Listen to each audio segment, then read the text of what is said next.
Hello guys, नमस्कार and welcome आप सभी को। आशा करता हूँ कि आपकी तैयारी बहुत अच्छी चल रही होगी। टाइम एंड डिस्टेंस के लास्ट टाइप पे अभी हम लोग पहुँच चुके हैं, जिसका नाम है रेस। इसके पहले के जितने भी टाइप्स हैं वो in short videos already covered हो चुके हैं।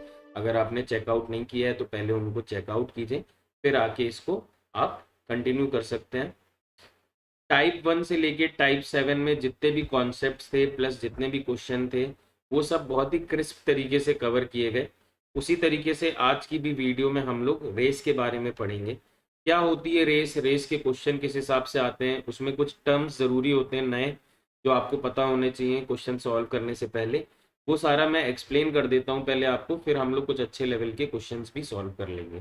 तो रेस के क्वेश्चन कुछ इस तरीके से आते हैं कि कुछ लोग रेस में एक पार्टिसिपेट करते हैं, स्पेसिफाइड डिस्टेंस होता है उस रेस ट्रैक का। आपसे क्वेश्चन या तो इस तरीके से पुटअप किया जाएगा कि कौन सबसे जल्दी खत्म करेगा रेस, या कौन सबसे देर में खत्म करेगा रेस। या आपको इस तरीके से भी पुटअप किया जा सकता है कि कौन किसको कितनी मार्जिन से हराएगा, या कौन किससे कितनी मार्जिन से हारेगा। ठीक है, तो ये तो हो गई किस तरीके से क्वेश्चन की भाषा आएगी। बट कुछ नए टर्म्स भी हैं जो आपको जानने ज़रूरी हैं। मान लीजिए यहाँ पे ये 3 लोग हैं जो किसी रेस में पार्टिसिपेट कर रहे हैं। तो सबसे पहला टर्म जो आपको ज़रूरी है जानना वो है स्टार्ट या लीड, और दूसरा टर्म जो आपको जानना ज़रूरी है वो है विनिंग मार्जिन। ठीक है, तो क्या होते हैं ये?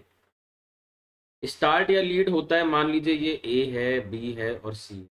ए ने अगर क्वेश्चन में लिखा है कि A gives B a start of 100 metres, इस तरीके से लिखा है अगर, तो इसका मतलब क्या हुआ कि अगर वो रेस जितने भी मीटर्स की थी, मान लीजिए 1000 मीटर की वो अगर रेस है, तो ए ने बी को एक तरीके से एडवांटेज दे दिया है, उसे 100 मीटर आगे खड़ा कर दिया। ठीक है, ए स्टार्टिंग पॉइंट पे ही खड़ा है, बट ए ने बी को स्टार्ट दिए, तो इसका मतलब बी जो है 100 मीटर आगे खड़ा है। तो ओवरऑल बी को कितना दौड़ना पड़ेगा? अब 900 मीटर दौड़ना पड़ेगा उतने ही टाइम में, और ए को दौड़ना पड़ेगा 1000 मीटर, है ना। तो ए के लिए थोड़ा टफ हो गया, उसकी स्पीड पे डिपेंड करेगा। तो ये तो होता है स्टार्ट या लीड। ठीक है, ये आपको टाइमिंग के हिसाब से भी दिया जा सकता है। मान लीजिए अगर लिखा है कि ए ने बी को स्टार्ट दिया है 10 सेकेंड्स का, ठीक है, ये 100 मीटर की जगह मान लीजिए लिखा है कि इसने 10 सेकेंड्स की स्टार्ट दी। तो इसका मतलब क्या हुआ? इसका मतलब ये हुआ कि ए बी से 10 सेकेंड बाद दौड़ शुरू करेगा, और बी ए से 10 सेकेंड पहले ही दौड़ शुरू कर देगा।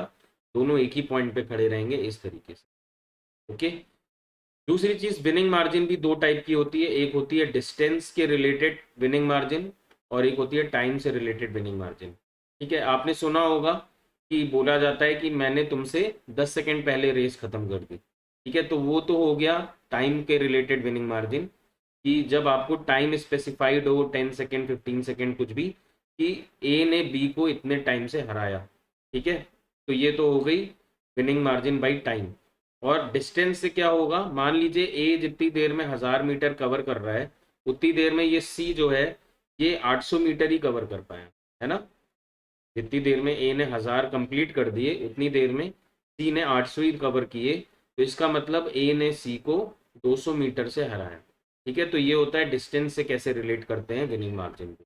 अब इसके बारे में और डीप में आप तब समझेंगे जब हम लोग कुछ अच्छे क्वेश्चन सॉल्व करेंगे। क्वेश्चन नंबर 1 थोड़ा सा सिंपल है, बट ये भी काफी अच्छा क्वेश्चन है। एक 1200 मीटर की रेस है,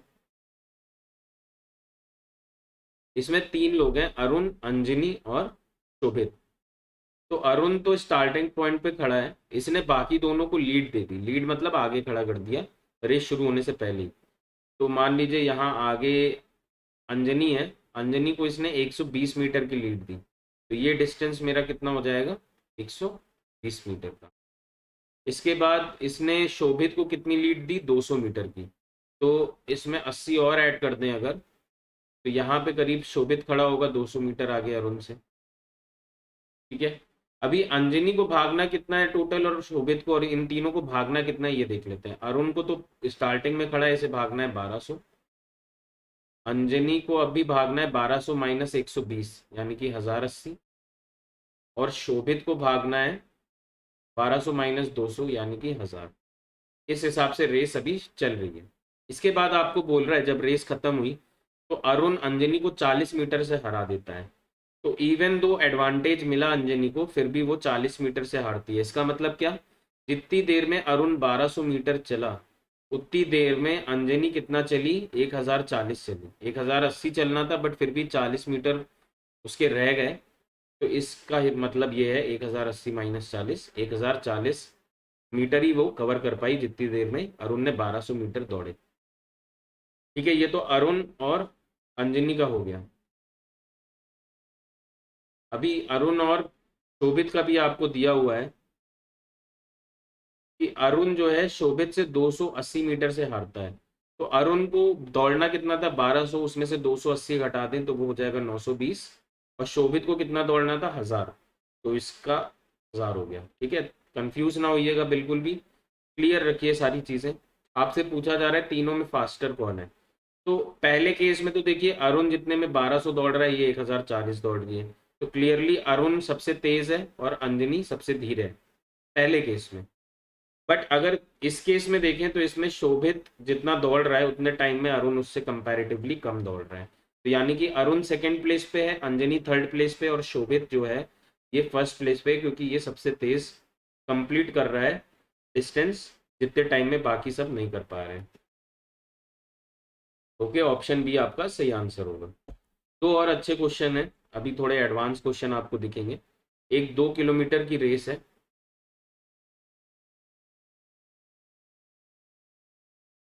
इसमें रोहित ने 20 सेकंड का स्टार्ट दिया शान को।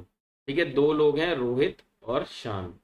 इस तरीके से इस बार टाइम के रिलेशन में आपको स्टार्ट मिली है शान को 20 सेकंड की, यानी कि शान 20 सेकंड पहले ही रेस शुरू करेगा और रोहित 20 सेकंड बाद खत्म करेगा, शुरू करेगा। शान की स्पीड भी आपको दी हुई है कि ये 36 किलोमीटर प्रति घंटे से चल रहा है। इसे हम लोग मीटर पर सेकंड में कर लेते हैं क्योंकि डिस्टेंस भी मीटर में है। तो ये इंटू 5/18 आपको करना पड़ेगा, ये आ जाएगा 10 मीटर पर सेकेंड। ठीक है, शान चल रहा है 10 मीटर प्रति सेकेंड की स्पीड से। रोहित की स्पीड अभी हमें नहीं पता है, इसे एक्स ले लेते हैं। ये दिया हुआ है कि 20 सेकेंड की स्टार्ट मिलने के बाद भी दोनों एक ही टाइम पे रेस खत्म करते हैं। यानी कि अगर टाइम की बात करें तो रोहित ने तो लिया टी टाइम और शान ने ले लिया कितना, 20 सेकेंड जो उसे एक्स्ट्रा मिले थे वो भी उसने ले लिया। दोनों इसी टाइम में रेस कंप्लीट करते हैं। ठीक है, तो ये टाइमिंग का रेशियो हो गया। अच्छा, आपको स्पीड पता है शान की, ये जो 20 सेकेंड शान ने एक्स्ट्रा लिए, तो अगर इसको स्पीड से मल्टीप्लाई कर दें टाइम को, तो इसने कितना मीटर दौड़ा इस 20 सेकेंड में, 200 मीटर। ठीक है, 200 मीटर शान ने दौड़ा इस 20 सेकेंड में। यानी कि इस टाइम में रोहित ने तो रेस कंप्लीट कर दी थी, इसने 2000 दौड़े होंगे, और उतने ही टाइम में अगर 200 सब्ट्रैक्ट कर दें तो 1800 दौड़े होंगे शान ने। क्या ये बात समझ में आई आपको? मेरा कहने का मतलब है कि ये जो 20 सेकेंड एक्स्ट्रा लिए शान ने, अगर उसकी स्पीड से हमने मल्टीप्लाई कर दिया तो इस 20 सेकेंड में उसने 200 मीटर कवर किए होंगे। यानी कि टी टाइम में उसने कितना कवर किया होगा, 2000 में से 200 घटा दीजिए। अब ये डिस्टेंस का जो रेशियो है, इसको अगर लेंगे तो ये हो जाएगा 10:9। ठीक है, और ये मैंने पहले भी टाइप्स में आपको बताया है, टाइप 4 में आई थिंक बताया है कि अगर डिस्टेंस का जो रेशियो है वही रेशियो हो जाता है स्पीड का। क्या, वही रेशियो हो जाता है स्पीड का दोनों जन के लिए।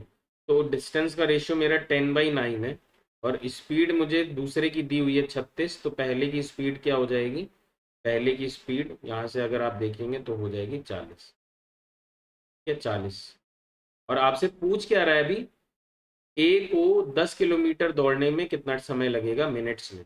तो 10 किलोमीटर अपॉन स्पीड 40, और इसको अगर मैं 60 मिनट से मल्टीप्लाई कर दूं तो मुझे मिनट्स में आंसर मिल जाएगा। 5 × 3 यानी कि 15 मिनट लगेंगे रोहित को। ठीक है, यहाँ पे ए लिखा है, ये रोहित को।